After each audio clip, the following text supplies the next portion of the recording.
रामायण काल में जहां प्रभु श्री राम, लक्ष्मण जी और हनुमान जी के पराक्रम का वर्णन है, वहीं बड़े विस्तार से कई शक्तिशाली राक्षसों का भी वर्णन है, जिनको पराजित करना देवों के भी वश में नहीं था। रावण के अतिरिक्त कौन कौन से ऐसे शक्तिशाली राक्षस थे जिनको रास्ते से हटाए बिना रावण तक नहीं पहुंचा जा सकता था? आइए जानते हैं ऐसे ही बलशाली 7 राक्षसों के बारे में। अगर यह वीडियो आपको पसंद आए तो इसे लाइक और हमारे चैनल को सब्सक्राइब अवश्य करें। नंबर 7, प्रहस्त।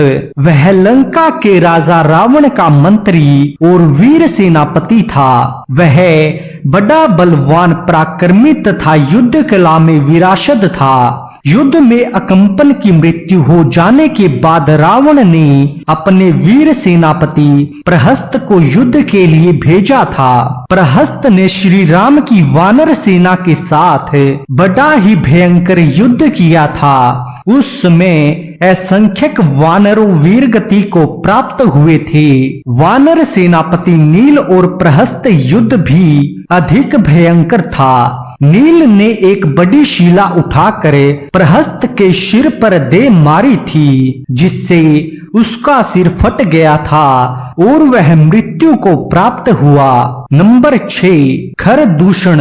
खर और दूषण रावण के सौतेले भाई और राक्षसों के प्रमुख थे। रावण की आज्ञा से ही वे दंडक वन में शासन करते थे। यह दोनों राक्षस मनुष्यों को खा जाते थे। दंडक वन में उन दोनों का आतंक इतना बढ़ गया था कि ऋषियों ने उनके डर से वहां जाने से पलायन करना आरंभ कर दिया था। जब लक्ष्मण जी ने शूर्पणखा की नाक काट डाली थी तो वह सर्वप्रथम अपने भाई खर और दूषण के पास ही पहुंची थी। शूर्पणखा का यह हाल देख उन दोनों ने श्री राम के आश्रम पर हमला कर दिया था। उन दोनों राक्षसों के पास बहुत बड़ी राक्षसी सेना भी थी। वह दोनों श्री राम के हाथों ही मारे गए थे। नंबर 5, ताड़का। वाल्मीकि रामायण के अनुसार सुकेतु नाम के बलवान यक्ष ने तपस्या कर ब्रह्मा जी से वरदान स्वरूप ताड़का नाम की कन्या प्राप्त की थी। उसके शरीर में हजारों हाथियों का बल था। महर्षि अगस्त्य ने ताड़का और उसके पुत्र को श्राप दिया था, जिस कारण से वह यक्ष होने पर भी राक्षस हुए। विश्वामित्र जी श्री राम से कहते हैं, तीनों लोकों में तुमको छोड़कर और कोई नहीं है जो इसे मार सके। इस बात से ही ताड़का के बल का अनुमान लगाया जा सकता है। नंबर 4, अतिकाय। अतिकाय रावण और धान्य मालिनी का पुत्र था और ब्रह्मा जी की तपस्या करे उसने उन्हें प्रसन्न किया था। ब्रह्मा जी ने उसे वर दिया था कि तुम्हें कोई भी देव, दैत्य और असुर मार नहीं पाएगा। ब्रह्मा जी से उसे एक दिव्य कवच और एक दिव्य भी रथ प्राप्त हुआ था। उसने सैकड़ों देवताओं और दानवों को पराजित करे राक्षसों की रक्षा की और यक्षों का संहार किया था। उसने अपने बाणों से ही देवराज इंद्र के वज्र की गति को स्तंभित कर दिया था तथा वरुण के पास को भी व्यर्थ कर दिया था। उसका और लक्ष्मण जी का एक प्रलयंकारी युद्ध हुआ था। जब उसके ब्रह्म कवच के कारण उसको मारने में लक्ष्मण जी को कठिनाई आने लगी, तब वायु देव के कहने पर लक्ष्मण जी ने ब्रह्मास्त्र चलाकर उसका वध कर दिया था। नंबर 3, कुंभकर्ण।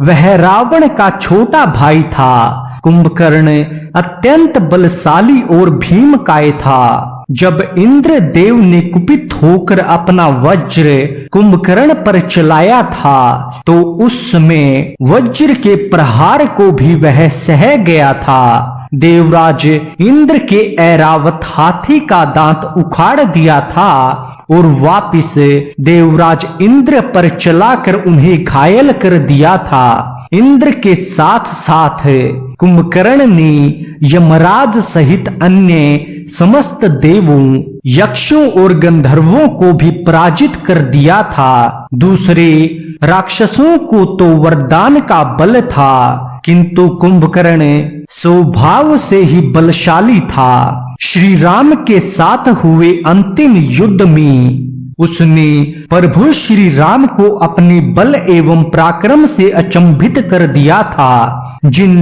बाणों के प्रहार से श्री राम विशाल वृक्षों को भेद दिया था और बाली जैसे शक्तिशाली वानर को मार गिराया था, वह बाण भी कुंभकर्ण पर विफल हो गए थे।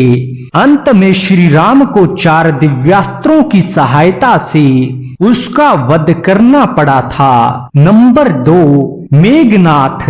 रावण पुत्र मेघनाथ अपने पिता की ही तरह एक अति शक्तिशाली योद्धा था। उसने देवराज इंद्र को पराजित करने से पहले मारुद, रुद्र, आदित्यों और वसुओं को भी परास्त किया था। उसके अस्त्रों को अचूकता तथा अजेयता का वरदान प्राप्त था, जो उसे और भी शक्तिशाली बनाते थे। निकुंभला माता का यज्ञ को संपूर्ण कर लेने के बाद उसे पराजित करना असंभव हो जाता था। उसे तामसी और मायावी शक्तियों का भी ज्ञान था, जिससे वह अदृश्य सा हो जाता था और तब वे अपने शत्रु पर प्रहार करता था। उसने अपने ब्रह्मास्त्र से हनुमान जी को बांध लिया था। हालांकि हनुमान जी स्वयं ही स्वेच्छा से बंधे हुए थे। श्री राम और विभीषण ने लक्ष्मण जी को सलाह दी थी कि कैसे भी करके उसे यज्ञ करने से रोक दो, तभी तुम इंद्रजीत पर विजय पा सकोगे।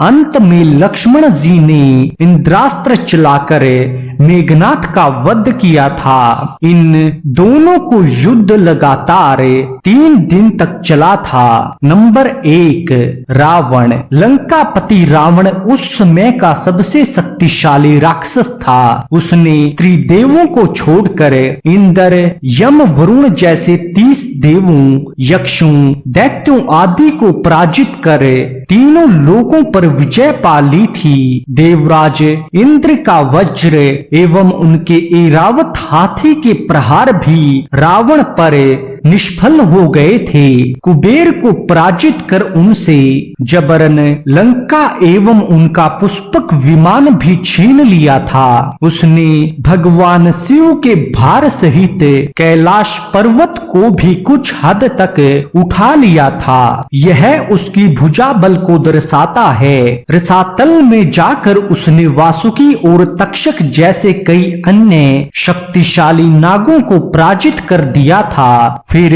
श्री राम को भी उनका वध करने के लिए 7 दिन तक लगातार युद्ध करना पड़ा था। जिन दिव्यास्त्रों से श्री राम ने पहले कई राक्षसों का आसानी से वध किया था, वह दिव्यास्त्र भी उस पर विफल हो गए थे। अंत में श्री राम ने ब्रह्मा जी के एक विशेष अस्त्र से उसका वध कर दिया था। इनके अतिरिक्त विराध और कबंध, मकराक्ष, अक्षय, अकंपन, मरीच आदि और भी शक्तिशाली राक्षसों का भी उल्लेख है। आज के वीडियो में बस इतना ही। आशा करते हैं आपको हमारा यह वीडियो पसंद आया होगा। कृपया इसे लाइक और चैनल को सब्सक्राइब अवश्य करें। धन्यवाद।